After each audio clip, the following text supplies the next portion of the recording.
नवापूर तहसील कार्यालयासमोर जिल्हा समन्वयक अरविंद वळवी यांच्या नेतृत्वात भ्रष्ट शिंदे सरकारचा व केंद्र सरकारच्या विरोधात या भ्रष्ट सरकारचं करायचं काय खाली डोकं वर पाय घोषणा देत निदर्शने करून तहसीलदार यांना निवेदन देण्यात आले होते। मालवण तालुका सिंधुदुर्ग येथील राजकोटवरील किल्ल्यावर 8 महिन्यापूर्वी छत्रपती शिवाजी महाराज यांचा पूर्णाकृती पुतळा उभारण्यात आला होता। त्याचे विधिवत उद्घाटन पंतप्रधान मोदी यांनी केले होते। समुद्रकिनारी असलेला छत्रपती शिवाजी महाराज यांचा पुतळा 2 दिवसापूर्वी अचानक कोसळल्याने देशातील संपूर्ण शिवप्रेमींकडून या घटनेचा तीव्र शब्दात सरकार विरोधात निषेध केला जात आहे।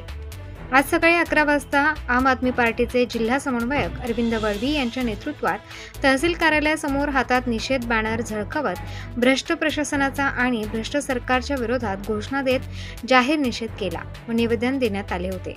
यावेळी अरविंद वळवी, जिल्हा समन्वयक मंगेश येवले, जिल्हा संघटक सीताराम साळवे, नवापूर शहराध्यक्ष दीपक वसावे, भीमसिंग वळवी, लालसिंग वळवी, संदीप वळवी, प्रकाश वळवी, RS गावित आणि कार्यकर्ते उपस्थित होते। प्रबंधभूमी महाराष्ट्रासाठी सागर पाटील, नवापूर।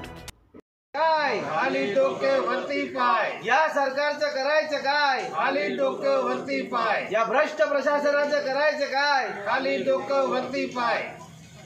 परवाची बातमी आहे, मालवण येथील जो राजकोट किल्ला आहे त्या ठिकाणी हिंदवी स्वराज्याचे संस्थापक शिवाजी महाराजांचा पुतळा उभारण्यात आलेला होता।